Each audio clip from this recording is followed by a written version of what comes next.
নমস্কার। এর আগের পর্বের আলোচনায় আমরা শ্রীমদ্ ভগবদ গীতার 47 নম্বর শ্লোক পর্যন্ত আলোচনা করেছিলাম। কি ছিল সেখানে? কর্মণ্যেবাধিকারস্তে মা ফলেষু কদাচন মা কর্মফল হেতুর্ভু মা তে সঙ্গ আস্ত কর্ম। এই গীতার বিশ্ববিখ্যাত শ্লোক যে কর্মের উপরে আমার অধিকার আছে, কিন্তু তার ফলের উপরে আমার অধিকার নেই। ফলের আশা করব না তা নয়, ফলটা অনেক কারণের উপর নির্ভর করে। সেখানে আমার কর্মটা একটা প্রাইম কন্ট্রিবিউটরি ফ্যাক্টর, কিন্তু সেটাই অনলি ফ্যাক্টর নয়। সুতরাং আমাদের কখনোই যদি আমার ডিজায়ার মতো, আমার আশা মতো ফল লাভ না হয়, হতাশ হওয়া কখনো উচিত নয়। আমাদের কর্ম করে যেতে হবে, কর্মের উপরে আমাদের সম্পূর্ণ অধিকার আছে। সুতরাং সমস্ত প্রচেষ্টা দিয়ে, দক্ষতা দিয়ে, আন্তরিকতা দিয়ে আমাদের সর্বদা কর্ম করে যেতে হবে। কি ত্যাগ করতে বলেছেন ভগবান শ্রীকৃষ্ণ? এখানে অর্জুনকে বলেছেন যে সঙ্গ অর্থাৎ আসক্তিটা ত্যাগ করতে বলেছেন, যে এই কর্মটা, এই ফলটা না হলেই যে আমার জীবন বৃথা হয়ে গেল, আমার জীবন বিপর্যস্ত হয়ে গেল, তা যেন না হয়। সেই আসক্তি ত্যাগ করে আমাদের কর্ম করতে বলেছেন। একেবারে অত্যন্ত গুরুত্বপূর্ণ শ্লোক। এই শ্লোকটিতে ভগবান যে কথা বলেছেন তারই এক্সটেনশন এর পরবর্তী শ্লোকগুলোতে। আজকে আমরা শুরু করব তারপরের শ্লোকটা থেকে। তারপরের শ্লোক 48 নম্বর শ্লোক, দ্বিতীয় অধ্যায় শ্রীমদ্ ভগবদ গীতা 48 নম্বর শ্লোক। ভগবান কি বলছেন? ঠিক আগের শ্লোকটির সঙ্গে সঙ্গতি রেখে সেই ভাবটাকে উনি আরো বিস্তার করছেন। বলছেন, যোগস্থ কুরুকর্মাণি সঙ্গং ত্যাক্তোয়া ধনঞ্জয়। সেই সঙ্গ ত্যাগের কথা যেটা আগে বলেছিলেন, মাতে সঙ্গ অস্ত কর্মণি, সেখানে এখানে বলছেন যোগস্থ কুরুকর্মাণি সঙ্গং ত্যাক্তোয়া ধনঞ্জয় সিদ্ধ সিদ্ধ মানে সিদ্ধ অসিদ্ধ সমভূত্বা সমত্বং যোগ উচ্যতে। ভগবান কি বলছেন? যে অর্জুনকে বলছেন, অর্জুন মাঝখানে বলেছিল, আমাদের মনে থাকবে প্রথম অধ্যায়ে অর্জুন একবার বলেছিল এই যুদ্ধে জিতবো কিনা। প্রথম কি দ্বিতীয় অধ্যায়ের শুরুতে অর্জুন একবার বলেছিল যে জিতবো কিনা তাও আমার সন্দেহ আছে। সেই জন্য ভগবান বলছেন যে সিদ্ধ অসিদ্ধ সমভূত্বা যোগত্বং সমত্বং যোগ উচ্যতে। বলছেন যে যোগস্থ কুরু করবানি, কুরু করবানি মানে যত কাজ আমাদের, সব কাজই আমরা করা উচিত। কিভাবে? যোগস্থ হয়ে। যোগস্থ বলতে ভগবান কি বলছেন? যোগস্থ বলতে বলছেন যে আমাদের চেতনা, আমাদের কনসাসনেস, আমাদের কনসাসনেস, আমাদের অ্যাওয়ারনেস, সেটা যেন এই বিশ্ব ব্রহ্মাণ্ডের যে কসমিক কনসাসনেস, উইজডম, রাইটুয়াস উইজডম, তার উপরে প্রতিষ্ঠিত হয়। যে বিশ্ব জগতে ঈশ্বর সর্বক্ষেত্রেই প্রতিষ্ঠিত হয়ে আছেন, সবার মধ্যে ঈশ্বর প্রতিষ্ঠিত হয়ে আছেন, এবং আমরা যেন রাইটুয়াস কর্ম অর্থাৎ যা কর্তব্য কর্ম, সেই কর্তব্য কর্ম আমরা অহংবোধ ত্যাগ করে যেন করি। এই হলো যোগস্থ। যোগস্থ মানে যুক্ত হয়ে। কার সঙ্গে যুক্ত হয়ে?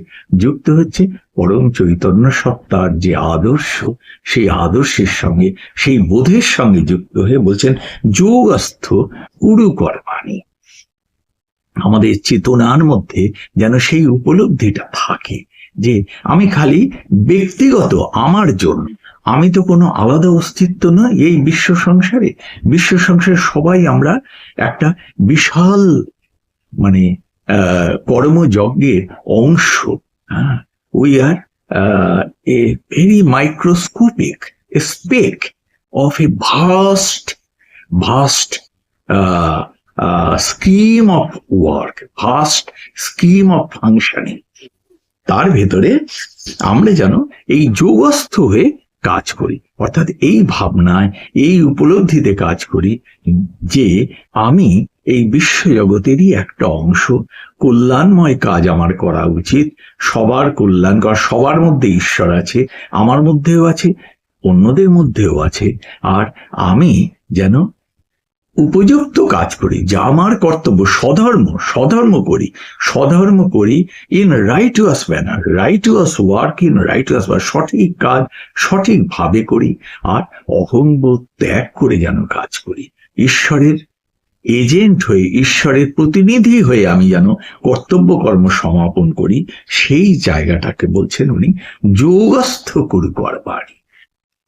এ তো শুধু অর্জুনের কে উপদেশ দেওয়া নয়, অর্জুনের মাধ্যমে আমাদের সবাইকে, প্রত্যেককে জীবনের প্রতি ক্ষেত্রে আমরা যে কাজ করি, কেউ স্কুলে পড়াই, কেউ অন্য চাকরি বাকরি করি, কেউ ব্যবসা করি, কেউ অ্যাডমিনিস্ট্রেশনের কাজ করি, নানা রকম যে যেখানে যা কিছু হচ্ছে, ঘরকন্যার গৃহস্থের কাজ করছি, মায়েরা বোনেরা, হ্যাঁ, যারা ঘরের কাজ করছেন, তারা ঘরের কাজ, সব কাজই যেন এই উপলব্ধিতে করি যে আমি একটি কর্তব্য কাজ করছি, ঈশ্বরের হয়ে করছি, ঈশ্বরের জন্য করছি, কল্যাণময় কাজ, অহংকারহীন হয়ে যেন এই কাজ করি। এই কাজ করলে কি হবে? ভগবান বলছেন সিদ্ধ অসিদ্ধ সমভূত।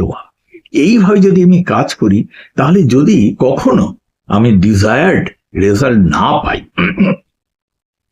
আমার আশানুরূপ ফলটা যদি নাও পাই, তাহলে আমি বিপর্যস্ত হয়ে পড়ব না, আমি আবার সেইভাবে কাজ করব। আমি এটাকে পার্সোনাল লস হিসেবে কখনো নেব না, হতাশ হয়ে যাব না, অবসাদগ্রস্ত হব না।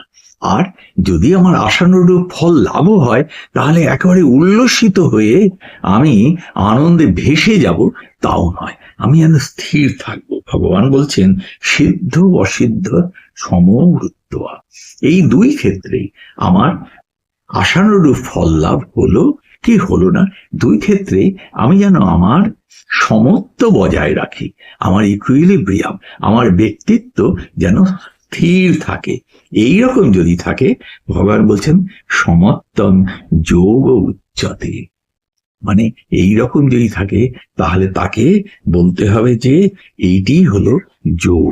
অর্থাৎ তাহলে আমি সত্যি সত্যি আমার জীব চেতনা এই বিশ্বজাগতিক চেতনার সঙ্গে যুক্ত হয়েছে।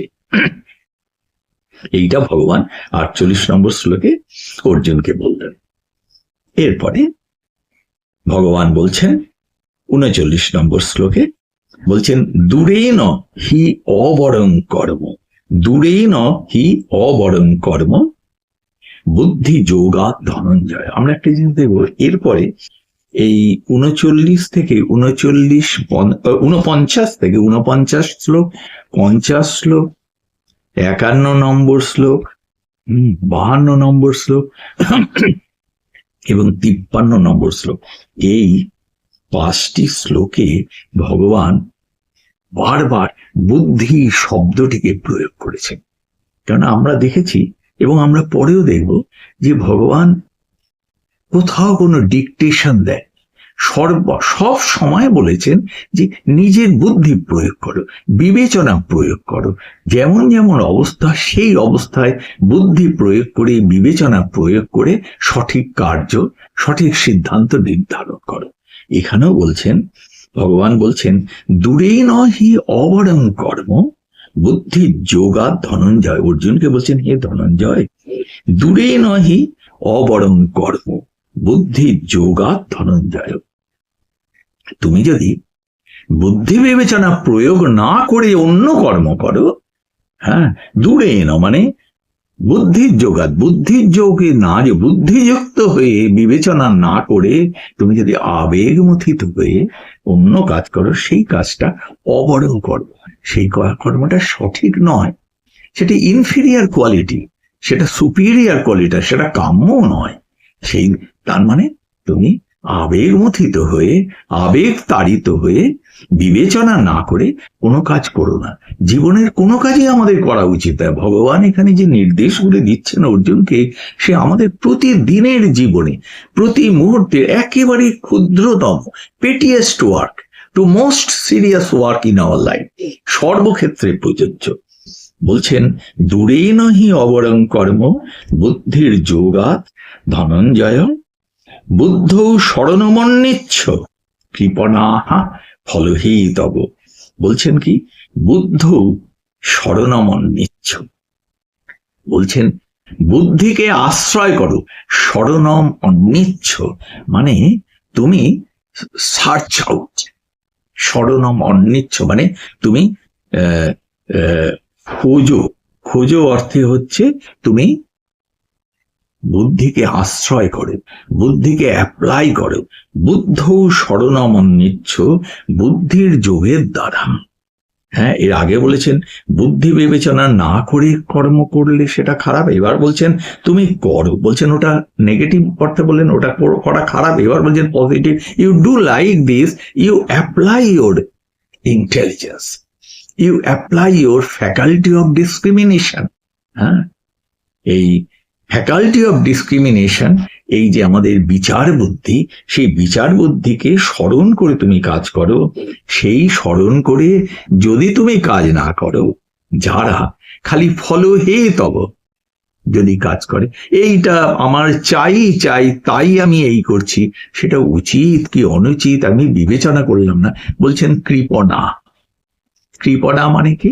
কৃপণা মানে হলো হীন, অর্থাৎ যে তার, আমরা জানি কৃপণ শব্দের অর্থটা কি, আমার যে সম্পদ আছে আমি যদি তার উপযুক্ত ব্যবহার না করি আমি বলি কৃপণ।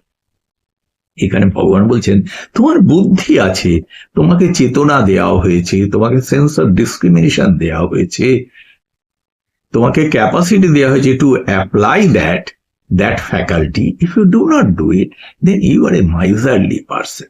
You are not using your wealth, you are not using your capacity. হ্যাঁ, এইগুলি তুমি ব্যবহার করছো না। বলছেন কৃপণা, যারা খালি আবেগ তাড়িত হয়ে খালি ফলের জন্যই কাজ করব, কোনো বিচার বিবেচনা কিছুই করলাম না, তাদের ভগবান বলছেন কৃপণা। সেটা ঠিক নয়, দ্যাট ইজ ব্যাড। তো ভগবান এখানে নির্দেশ দিচ্ছেন। কি নির্দেশ? ভগবান কিন্তু বলছেন না তুমি এইটা করো ওইটা করো আর এটা করো না ওইটা করো না, তা নয়। বলছেন যে আবেগ তাড়িত হয়ে কাজ করো না। অর্জুন যেমন আবেগ তাড়িত হয়ে বলেছেন আমি যুদ্ধ করব। ভগবান অর্জুনকে ডাইরেক্টলি কিছু বলছেন না, কিন্তু ইনডাইরেক্টলি অর্জুনকে বলছেন, অর্থাৎ আমাদের সবাইকেই বলছেন। কারণ আমরা জীবনের মোস্ট অফ দ্য টাইম আমরা আবেগের দ্বারা পরিচালিত হই। আবেগের দ্বারা পরিচালিত হওয়াটা না খুব সহজ, খুব সহজ, ভেসে যাওয়ার মতো স্রোতে। হ্যাঁ, জোয়ারে বা ভাটায় যেদিকে জল যাচ্ছে সেখানে আমি ভেসে গেলাম, এই ভেসে যাওয়াটা খুব সহজ। কিন্তু এই বুদ্ধির যোগাত বা বুদ্ধ শরণমন্নিচ্ছ সহজ নয়। এই যেন দাঁড় বাবা, উজান বাবা বা পাল তুলে সঠিকভাবে পালটাকে রাখা এবং হাল ধরা, এই হলো আমার বুদ্ধি বিবেচনার প্রয়োজন। জীবনের নদীতে বয়ে যেতে গেলে, জীবনের নদীতে আমাদের যদি চলতে হয়, তাহলে আমাদের হালও ধরতে হবে, দাঁড়ও বাইতে হবে, খালি ভেসে গেলে হবে না। ভগবান বলছেন যে তুমি বুদ্ধি বিবেচনা প্রয়োগ করো। তাই এই একটি শ্লোকের মধ্যে দুবার বুদ্ধি শব্দের প্রয়োগ করেছে। একবার বলেছেন দূরে নহি অবরং কর্ম, মানে বুদ্ধির যোগাত, বুদ্ধির যুক্ত হয়ে যদি কর্ম না করো, যে কর্ম করবে সে কর্মটি নিকৃষ্ট। আর বলছেন বুদ্ধ শরণমন্নিচ্ছ হও, আর তা যদি মানে বুদ্ধিকে স্মরণ করো, বুদ্ধিযুক্ত হও, তা যদি না করো তাহলে তুমি কৃপণ, তুমি সঠিক ব্যবহার করছো না। তোমার কাছে যে সম্পদ আছে সেই সম্পদের ব্যবহার না করে তুমি জীবনের পথে চলছো। হ্যাঁ, এরপরে 50 নম্বর শ্লোক, সেখানেও ভগবান বলছেন বুদ্ধিযুক্ত জহাতিহ। হ্যাঁ, বুদ্ধিযুক্ত জহাতিহ উভে সুকৃত দুষ্কৃতে। বুদ্ধিযুক্ত জহাতিহ তস্মাদ যোগায় যুজ্যস্য যোগা কর্মসু কৌশল। আবার সেই বুদ্ধি বলছেন বুদ্ধিযুক্ত যে ব্যক্তি, তিনি ইহ জহাতি, এই লোকে মানে এখানে যারা বুদ্ধিযুক্ত, দোজ হু আর ওয়াইজ। হ্যাঁ, ইন্টেলিজেন্ট হলেই হবে না, ইন্টেলিজেন্সকে যে অ্যাপ্লাই করে সে হচ্ছে ওয়াইজ। বহু লোকের মধ্যে অনেক বুদ্ধি আছে, সে বুদ্ধিটির ব্যবহারই করে না, অন্য লোককে অনেক ভালো ভালো উপদেশ দেয়, নিজের জীবনে সে বুদ্ধির ব্যবহার করে। এরকম মানুষ আমরা অনেক দেখি, truly intelligent, but he or she has got no application of intelligence in his or her own life. ভগবান বলছেন বুদ্ধিযুক্ত, যিনি বুদ্ধিযুক্ত, জহাতিহ উভে সুকৃত দুষ্কৃতে। যিনি বুদ্ধিযুক্ত তিনি কি করেন, তিনি এই শব্দটির, এই শ্লোকটির লিটারাল মিনিং হচ্ছে তিনি পাপ পুণ্য দুরকম কর্মকেই বাদ দেন। কিন্তু অ্যাকচুয়াল মিনিং হচ্ছে পাপ পুণ্য দুরকম কর্মকেই বাদ দেন তা নয়, মানে এটা করা উচিত হবে কি উচিত হবে না সেটা বুদ্ধিযুক্ত হয়ে বিবেচনা করেন, আবেগের দ্বারা তাড়িত হয়ে তিনি করেন না। জহাতিহ ত্যাগ করেন। কি ত্যাগ করেন? তিনি ত্যাগ করেন যে সাধারণ লোক বলে এই কাজটা করা পাপ, সাধারণ লোক বলে এই কাজটা করা পুণ্য, সেই জন্য উনি ওটা করেন না, এইগুলোকে উনি বাদ দিয়ে দেন। কি করে বাদ দেন? বুদ্ধিযুক্ত হয়ে। বুদ্ধিযুক্ত তিনি বাদ দেন। এই ধরনের যা সাধারণভাবে রাইট আর রং আমরা বলি, উনি যিনি বুদ্ধিযুক্ত ব্যক্তি তিনি সাধারণের ধারণা অনুযায়ী রাইট আর রং ডিসাইড করেন না, তিনি ওগুলোকে বাদ দিয়ে দেন। তিনি কি? তিনি নিজের বুদ্ধি দিয়ে বিচার বিবেচনা করে ঠিক করেন এটা করা উচিত কি উচিত নয়। অর্থাৎ সাধারণ পাপ পুণ্যের ধারণাকে উনি বাদ দেন। উনি অবস্থা অনুযায়ী বিচার করেন যে এই কাজটি রাইট কাজ, স্বধর্ম অনুযায়ী সঠিক কাজ কিনা, তাহলে করেন। যদি মনে করেন না ঠিক নয় এখন এটা করা, তাহলে করেন না। বলছেন তস্মাৎ যোগায় যুজ্যস্য, বলছেন তস্মাৎ, বলছেন অর্জুন বলছেন ফর দ্যাট রিজন, সেই জন্য মনীষী ব্যক্তি, জ্ঞানী ব্যক্তি যে বিচার বিবেচনা করে সাধারণের ধারণা অনুযায়ী চলেন না, সেইগুলোকে সব বাদ দিয়ে তিনি কি করেন? যোগায় যুজ্যস্য, যোগঃ কর্ম সুকৌশলম, যোগায় যুজ্যস্য। কোন যোগে? যোগায়, সেই সমত্ব বুদ্ধি, সেই সমত্ব বুদ্ধি এবং সেই যোগস্থ। এই যে 48 নম্বর শ্লোকে বলেছেন যোগস্থ করু কর্মাণি, সেই যোগস্থ হয়ে, অর্থাৎ সেই বিশ্ব চেতনার উপরে ভিত্তি করে এবং স্বধর্মের উপরে ভিত্তি করে অহংকারহীন হয়ে, এই হলো যোগায় যুজ্যস্য। এইভাবে এই জায়গায় প্রতিষ্ঠিত হয়ে তিনি কি করেন? কর্ম সুকৌশল, সমস্ত কর্ম উনি করেন এবং সেটা কি কৌশলের সঙ্গে করেন। এমন না যে আমি ঠিক করলাম না না এইগুলোই আমার রাইট ওয়ার্ক, এইবারে আমি ক্যাজুয়াল ভাবে সেই কাজ করলাম। ভগবান বলছেন যে না, ওই রকম ভাবে কাজ করা হচ্ছে না। সুকৌশলম, অত্যন্ত কৌশলের সহিত, অত্যন্ত দক্ষতার সহিত, আন্তরিকতার সঙ্গে, দক্ষতার সঙ্গে, সমস্ত প্রচেষ্টা দিয়ে আমাদের কাজ করা উচিত। কোনো কাজই অবহেলার সঙ্গে করা উচিত নয়। যোগস্থ হতে হবে, যোগযুক্ত হতে হবে, বুদ্ধিযুক্ত হয়ে বিচার বিবেচনা করতে হবে এবং কর্ম করতে হবে। বলছেন কর্ম সুকৌশল, প্রতিটি কাজ আমাদের করতে হবে to the best of our abilities. একেই হচ্ছে সুকৌশল, কর্ম সুকৌশল, to the best of our abilities. যেন এর থেকে ভালো, আরো ভালো আমি করব, আমার পক্ষে যতদূর ভালো সম্ভব ততদূর। কোনো কাজকেই ভগবান বলছেন অবহেলার সঙ্গে করা উচিত নয়। বুদ্ধিযুক্ত হয়ে আমি ডিসিশন নিলাম, ঠিক কাজ করলাম, কিন্তু আমি যথেষ্ট এনথুসিয়াজম নিলাম না সেই কাজে, তা নয়। বলছে সম্পূর্ণ উৎসাহের সঙ্গে সমস্ত দক্ষতা দিয়ে যত দূর আমার পক্ষে সম্ভব তত দূর ভালোভাবে আমার কাজ করা উচিত, two the best of my abilities. তারপর যদি রেজাল্ট ঠিক মতো না হয়, সে তো আমরা জানি, ভগবান আগেই বলেছেন কর্মণ্যেবাধিকারস্তে মা ফলেষু কদাচন, I did everything to the best of my abilities. তারপরে যদি রেজাল্টটা না পাই, I will try once again, যদি আমাকে সেটা পেতেই হয় আবার চেষ্টা করতে হবে। অবসাদগ্রস্ত হলে চলবে না, কারণ আমরা জানি আমি যদি আমার মতো পূর্ণ চেষ্টা করি আর রেজাল্ট যদি নাও পাই, that failure is not my failure. সেটা অন্য কিছু, অন্য কোনো অবস্থা, অন্য কোনো কারণ ঠিক মতো সাথে কাজ করেনি, তাই ফেলিওর হয়েছে। সুতরাং ভগবান বলছেন কর্ম সব সময় to the best of our abilities করতে হয়। জীবনের সমস্ত কর্ম, কেউ রান্না করলো একদম অত্যন্ত ভালোভাবে রান্না করতে হবে, কেউ ঘর পরিষ্কার করলো তাই করতে হবে, কেউ যুদ্ধ করলো তাই করতে হবে। যে কোনো কাজ আমাদের গীতার নির্দেশ হলো তাই, ভগবানের নির্দেশ হলো যে সমস্ত কাজ জীবনে ছোট বড় সব সম্পূর্ণ দক্ষতার সঙ্গে আমাদের এই কাজ করতে হবে। এরপরে ভগবান আবার বলছেন, সেই বুদ্ধির কথা বলেই চলেছেন, বলছেন 51 নম্বর শ্লোক, বলছেন কর্মজন বুদ্ধিযুক্তাহি ফলং ত্যক্ত্বা মনীষিণঃ জন্মবন্ধুর বিনির্মুক্তাঃ পদং গচ্ছন্তি অনাময়ম।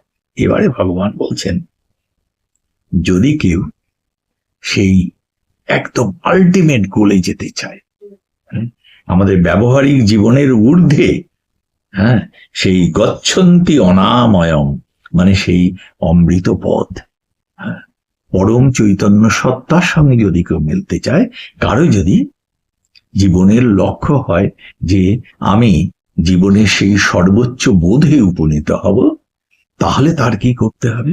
তাকে আরো বেশি কিছু করতে হবে। বলছেন কর্মজং বুদ্ধিযুক্তাহি ফলং ত্যক্ত্বা মনীষিণঃ। এই কর্মজং ফল, কর্মের থেকে যে ফল, যে রেজাল্ট, তাকে কিন্তু ফলটাও ত্যাগ করতে হবে।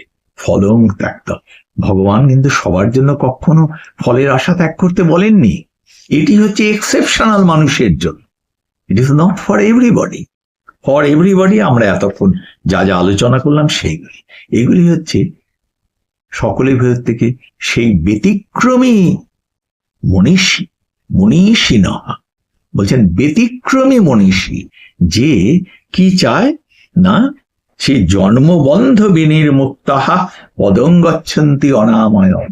এই জন্ম মৃত্যুর যে সাইকেল, তার বাইরে গিয়ে সেই অমৃত সত্তা, সেই চিরন্তন যে সত্য, সেই সত্যে পরম সুপ্রিম কনসাসনেস, তার সঙ্গে যে মিলতে চায়, নিজের ইষ্ট দেবতার সঙ্গে যে একাত্ম হতে চায়, তার জন্য উনি বলছেন যে তাকে কিন্তু আর একটু বেশি এগোতে হবে।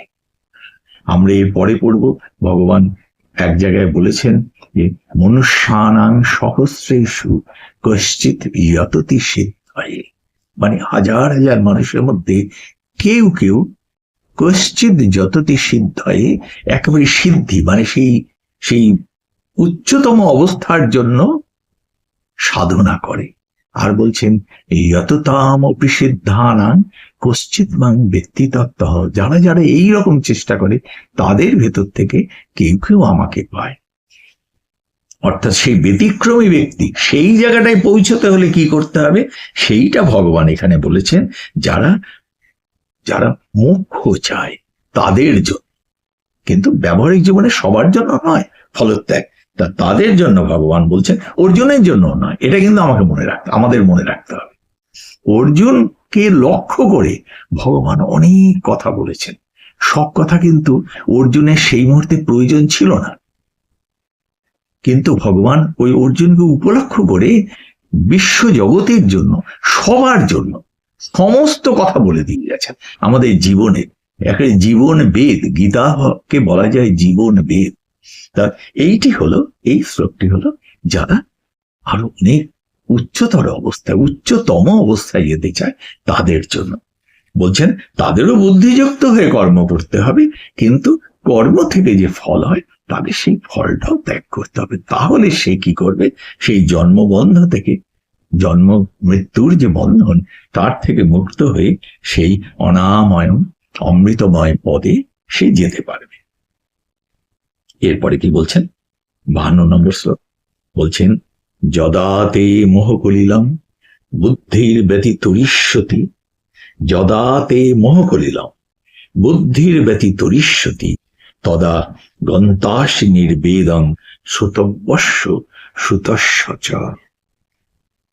ভগবান এই কথাটির এই 51 নম্বরে যে কথা বলছেন সেইটিকে এবারে আরো বিস্তৃত ব্যাখ্যা করছেন। বলছেন যদাতে মোহ কলিলম বুদ্ধির ব্যতিতরিষ্যতি, অর্থাৎ যখন এই বুদ্ধি আমার চেতনা যখন এই মোহ কলিল, এই ব্যবহারিক জগতের যে কত আকর্ষণ হয়েছে তাকে বলছেন মোহ কলিলম। হ্যাঁ, এই ব্যবহারিক জগতের যে আকর্ষণ সেইগুলোকে সম্পূর্ণরূপে ত্যাগ করতে পারবে।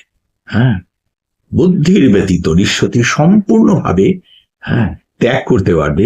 তদাগন্তাসি নির্বেদম শ্রুতব্যস্য শ্রুতস্য চ, অর্থাৎ তখন কি হবে, তখন সেই নির্বেদন, তদাগন্তাসি নির্বেদন, তখন সেই বৈরাগ্য আসবে।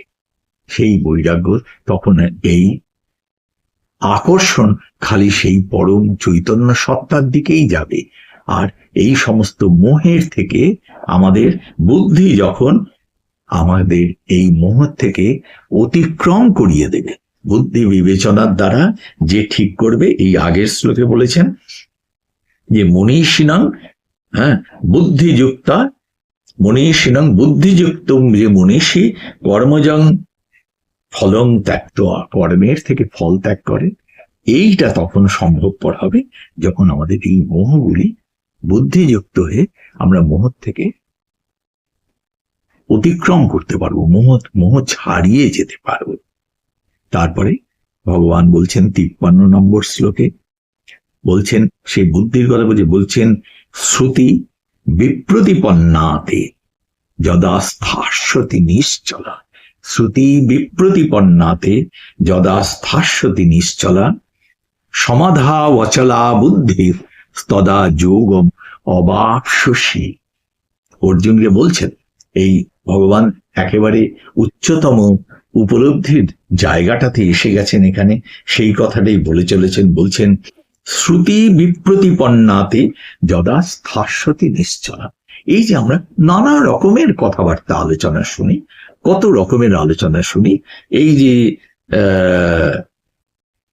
ব্যবহারিক জীবনের কথা, কত আকর্ষণের কথা, বেদের ভেতরে আমরা কর্মের কথা শুনি, জ্ঞানের কথা শুনি, এই নানা রকম শোনার ভেতর থেকে বিচলিত না হয়ে যদি আমি আমার বুদ্ধি সমস্ততে স্থির হয়, যদা স্থাস্যতি নিশ্চলা, মানে সমস্ত বুদ্ধিতে যখন আমার বুদ্ধি স্থির হয়, সমস্ত বুদ্ধি আমরা আগেই আলোচনা করেছি যে ওই লাভালা এইখানে বলেছেন সিদ্ধ অসিদ্ধ সমভূত্বা, অর্থাৎ আমার আশানুরূপ জীবনে কর্মের ফল লাভ হলো বা না হলো, দুয়েতেই আমি একটা ইকুইলিব্রিয়ামের উপর একটা স্থির অবস্থার মধ্যে, মানসিক স্থিরতার মধ্যে আছি। সেই মানসিক স্থিরতার মধ্যে যখন স্থির হয়ে যায়, যখন শ্রুতি বিপ্রতিপন্নাতে এই নানা রকম সিদ্ধান্ত, কোন সিদ্ধান্তই আমাদের আর বিচলিত করতে পারে না, তখনই বলছেন সমাধৌ অচলা বুদ্ধি। সমাধৌ অচলা বুদ্ধি তদা যোগম অবাপসি। তখন কি হয়, তখন সমাধৌ, অর্থাৎ সেই পরম আত্মার, পরম চৈতন্য সত্তার যে গ্রেস, সেই গ্রেস তখন আমাদের মধ্যে এই স্থিরতা, সমাধির অবস্থা প্রদান করে। আমরা তখন তাতে স্থির হয়ে যাই, এবং স্থির হলে বুদ্ধিও স্থির হয়ে যায়। বুদ্ধি তখন আর এদিক ওদিক যায় না। বলছেন যোগম অপাপসি, অর্থাৎ তখনই যোগ প্রাপ্ত হওয়া যায়। যোগ প্রাপ্ত হওয়া যায়, যোগ প্রাপ্ত হওয়া যায় মানে আমার জীবচেতনা বিশ্বচেতনার সঙ্গে একত্ব অনুভব করে। ভগবান এখানে প্রথমে ব্যবহারিক জীবনের কথা বললেন, সেই কর্মণ্যেবাধিকার অস্তে, সেই ব্যবহারিক জীবনের কথাই আরেকটুখানি উনি বিস্তার করে বললেন। যোগস্থ কুরুকর্মাণি সঙ্গং ত্যক্ত্বা ধনঞ্জয়, আমাদের কুরুকর্মাণি সমস্ত জীবনের কর্ম আমাদের সেই যোগস্থ হয়ে করতে হবে। তারপরে কি বললেন, তারপরে বললেন যে দূরে নহি অবরম কর্ম বুদ্ধির যোগাৎ ধনঞ্জয়। যদি বুদ্ধিযুক্ত হয়ে কর্ম না করি, তাহলে যে কর্ম আমরা আবেগের দ্বারা তাড়িত হয়ে কর্ম করি, সে কর্মটি নিকৃষ্ট কর্ম, ঠিক নয়। তাই আমাদের বুদ্ধ শরণমত অন্নিচ্ছ, আমাদের বিচার বিবেচনাকে কখনো ত্যাগ করা উচিত নয়। সদা সর্বদা বিচার বিবেচনা করে আমাদের কাজ করতে হবে। তারপরে কি বললেন বুদ্ধিযুক্ত জহাতি হৌহে সুকৃত দুষ্কৃতে তস্মাৎ যোগায় যুজ্যস্য যোগস্য কর্মস্য কৌশলম।